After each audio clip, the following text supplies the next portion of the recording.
Hello guys! Hello Leo! Welcome dito sa aking channel, Kapalaran 888 Leo. Alamin natin kung anong unexpected message, unexpected happenings, events na pwedeng mangyari sa'yo for the month of April and May para sa lahat ng Leo. Comment down below if you resonated. So, gamitin natin ang ating intuition sa panonood. Nako Leo, may snake na naman.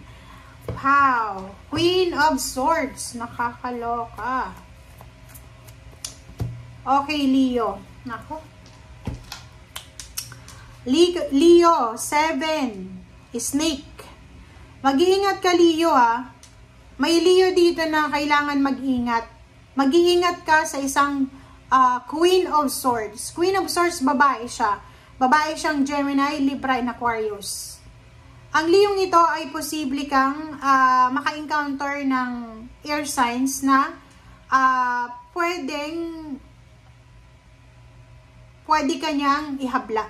Parang ganon. Nako, ingat-ingat tayo. It's number 5, courthouse. Nakikita ko sa'yo dito, Leo, na medyo medyo panicking siya. Kasi yung number 5 na to is worries to. So, yun. Pwedeng may pagtatraidor dito. So, mag-iingat ka. Ingat-ingat ha. April and May, unexpected siya. Pwedeng may mamimet ka na mag-iingat ka sa kahit anong zodiac signs. Kasi lalo na babae, lalo na air signs, Gemini, Libra.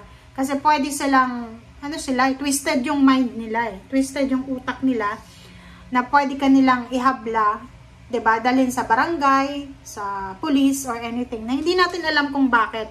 But isa sa pwedeng mangyari, since sneaky yan, is sneak talaga yan, manluloko, scammer, pwede siyang pwede siyang traidor talaga siya. Traidor. Napaka-traidor.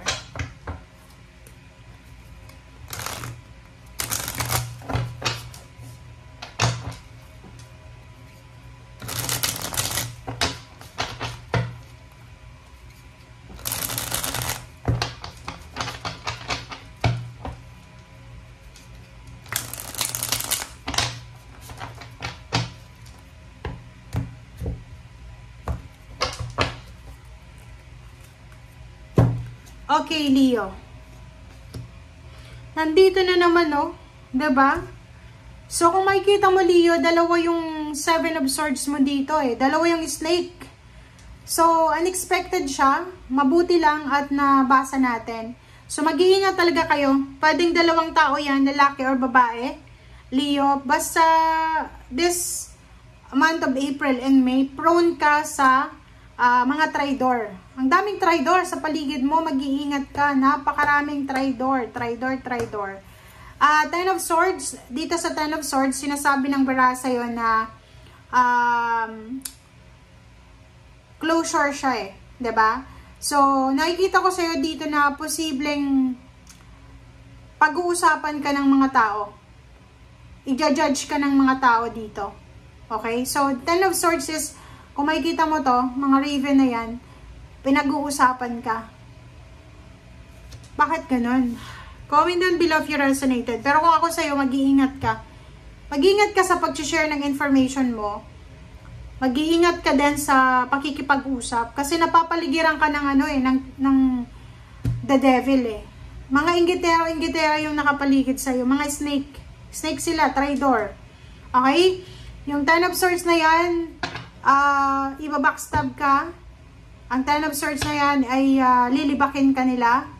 Ang Ten of Swords na yan ay lahat ng klase ng masasamang salita ay ibibigay sa'yo. Okay.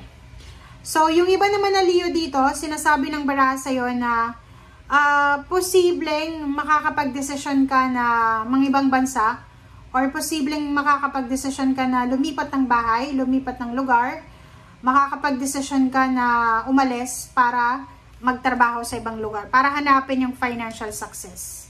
Okay? So, dito is a relocation. Parang nakikita natin na magiging sobrang busy ka sa trabaho, sa obligasyon mo, sa duties and responsibilities. And nakikita ko na yung rason kung bakit ka magta-travel is para magtrabaho. Para para makuha mo yung financial success na minamanifest mo.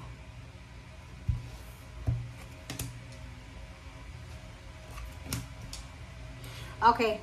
So, dito, sinasabi na Ace of Swords, the Empress, and Two of Pentacles. Kakaloka dito. Hindi ako makaget over dito Guys, mag-iingat talaga kayo Okay, Ace of Swords, the Empress, and Two of Pentacles. May mga Leo dito na makakatanggap kayo ng maraming offers. Iba't ibang klase ng offers para makapagsimula. Para mabalanse yung pera nyo. Like, for example, business offer.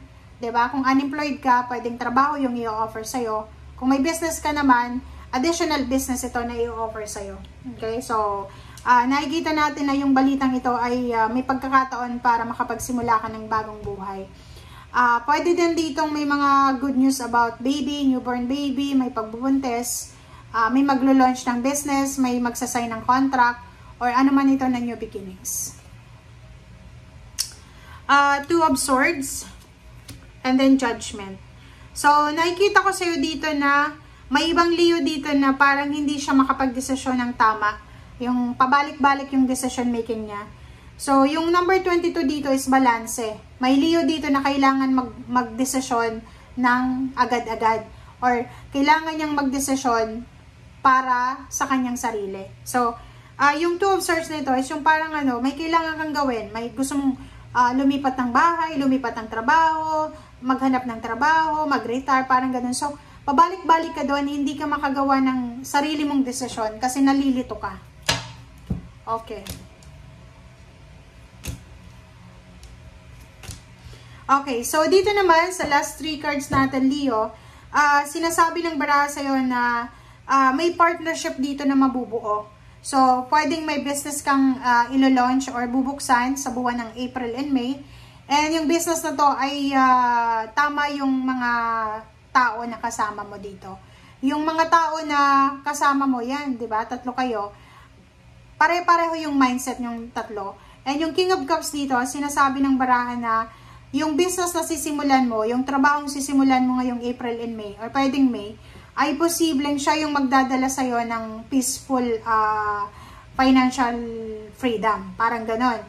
And sabi ng Pentacles, sinasabi ng baraha, kung naghihintay ka din ng pera, like payments, payouts, bonuses, bayad sa utang, bayad sa kung ano pa man, dito sinasabi ng baraha na you're at peace. Diba? Matatanggap mo siya, makukuha mo siya ng walang kapuro problema.